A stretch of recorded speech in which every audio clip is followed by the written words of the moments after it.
Doctor Soni के यहाँ से 540 किलो चांदी चुराने वाला शातिर चोर शेखर अग्रवाल को नेपाल कूच करने से पहले ही जयपुर पुलिस ने दर दबोचा। चोरी की साजिश में उसका भांजा जतिन जैन भी गिरफ्तार हुआ। खुलासा अतिरिक्त पुलिस आयुक्त अजय पाल लांबा ने किया। उन्होंने बताया 24 फरवरी को डॉक्टर सुमित सोनी के यहाँ से टनल खोदकर 540 किलो चांदी चोरी हो गई थी, जो कि जमीन में बक्से में दबी हुई रखी थी। शेखर अग्रवाल से पूछताछ में मालूम हुआ कि उस पर 4 से 5 करोड़ रुपए का कर्जा था। उसे उतारने के लिए ही ये साजिश रची थी। उसने बताया कि डॉक्टर सोनी के साले ने डॉक्टर सोनी से मुलाकात करवाई थी, जो कि कोटा का रहने वाला है।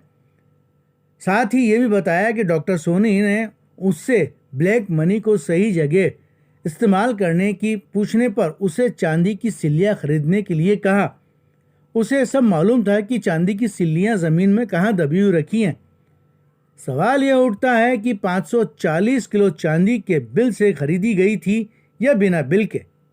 आयकर विभाग ने अभी तक डॉक्टर सोनी के खिलाफ कार्रवाई क्यों नहीं की? थाना वैशाली नगर में एक अजीबोगरीब नकबजनी का एक प्रकरण दर्ज हुआ था, जिसमें एक डॉक्टर के घर से उसके घर के फर्श के नीचे दबी हुई चांदी की सिल्लियों को घर के साइड में बने एक दूसरे प्लॉट के नीचे से एक टनल बनाकर, करीब 26 फीट लंबी टनल बनाकर, उस टनल के मार्फत चोर उसके घर तक पहुंचे और जो जो चांदी छुपी हुई थी बक्सों में, उसको कटर से काट के करीब 18 चांदी की सिल्लियाँ चोरी होने का प्रकरण वैशाली नगर थाने में दर्ज हुआ है। प्रकरण के अनुसंधान के दौरान 11 लोगों को जो उस वारदात में शामिल थे, टनल खोदने को लेकर के चोरी करने की प्रक्रिया में जो शामिल थे, उन 11 लोगों को गिरफ्तार करके तफ्तीश के पश्चात उनको जेसी करवाया जा चुका था। प्रकरण के मुख्य आरोपी शेखर अग्रवाल और उसका भांजा जतिन जैन, इन दोनों की मुख्य भूमिका इस घटना में थी, जो षड्यंत्रकारी थे और इनके इशारे पे ही इन्होंने कुछ मजदूरों को, कुछ इनके ऑफिस में काम करने वाले लोगों के मार्फत वो टनल खोद करके ये वारदात करवाई थी। वो दोनों आरोपी घटना के समय से ही फरार थे। उनको जयपुर पश्चिम की डीएसटी टीम ने नेपाल बॉर्डर के नज़दीक रुद्रप्रयाग से हिरासत में लिया है। हिरासत में लेकर पूछताछ करने पर ज्ञात हुआ कि ये घटना अब तक स्पष्ट नहीं थी कि घटना की डेट क्या है, घटना कब हुई थी। 11 फरवरी को ये घटना कबूल की है, घटना कारित करना। 11 तारीख से पहले करीब 1 वीक तक ये टनल खोदने का काम चला। 11 फरवरी को इसको गैस कटर से तहखाने में रखे लोहे के जो बक्से थे उनको काट करके करीब 18 सिल्लियाँ चुराई गई और वो सारी सिल्लियाँ चुरा के इनका वहाँ जो वारदात करने वाला जो व्यक्ति था उसके द्वारा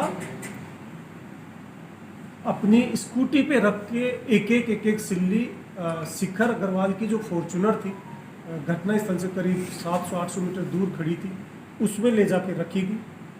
सारी सिल्लियाँ ले जाने के बाद शिखर अग्रवाल और इसका भांजा जतिन, ये दोनों इसको ले जाते हैं, अपना इनका खुद का बुलियन का ट्रेडिंग करते हैं और दोनों मामा भांजा के द्वारा दूसरी फर्म्स जिनके साथ इनका कारोबार चलता था, उन फर्म्स को ये चांदी की सिल्लियाँ बेची गई। घटना होने के पश्चात जब इसको शक हुआ कि डॉक्टर ने ये पुलिस को रिपोर्ट कर दी है, उसके पश्चात जतिन के साथ ये यहाँ से फरार हुआ। पहले यहाँ से दिल्ली पहुँचे, दिल्ली के बाद ये हरिद्वार गया। हरिद्वार कुछ दिन रुकने के पश्चात ये वापस दिल्ली आ जाता है और दिल्ली में कुछ दिन रुकने के बाद वापस ये रुद्रप्रयाग की तरफ चला जाता है। कई बार ये घटना कारित करने के बाद अपनी फरारी के दौरान कई दिन इसने गंगा के घाट्स पे भी अपने रातें गुजारी हैं। कई जगह इसने कुछ होम स्टे में कई जगह रहा है और ये अभी नेपाल भागने की फिराक में था और नेपाल भागने की फिराक के दौरान ही लगातार जयपुर पुलिस इसका पीछा कर रही थी प्रकरण की तफ्तीश तो चूंकि एसओजी में ट्रांसफर हो चुकी थी, लेकिन आरोपियों को गिरफ्तार करने की जिम्मेदारी पूरी पुलिस की होती है। तो जयपुर पुलिस लगातार इसका मूवमेंट को वॉच कर रही थी। ग्राउंड लेवल से जो सूचनाएं आ रही थी उनको भी डेवलप किया जा रहा था और फाइनली इसको गिरफ्तार करने में जो मुख्य भूमिका रही है जयपुर कमिश्नरेट के हमारे कांस्टेबल लक्ष्मीकांत की, उसका इसमें मुख्य योगदान रहा है। और उसके इनपुट पर जयपुर पश्चिम की डीएसटी टीम प्रभारी नरेंद्र खींचड़ के नेतृत्व में एक टीम गई और उसको हिरासत में लिया गया है।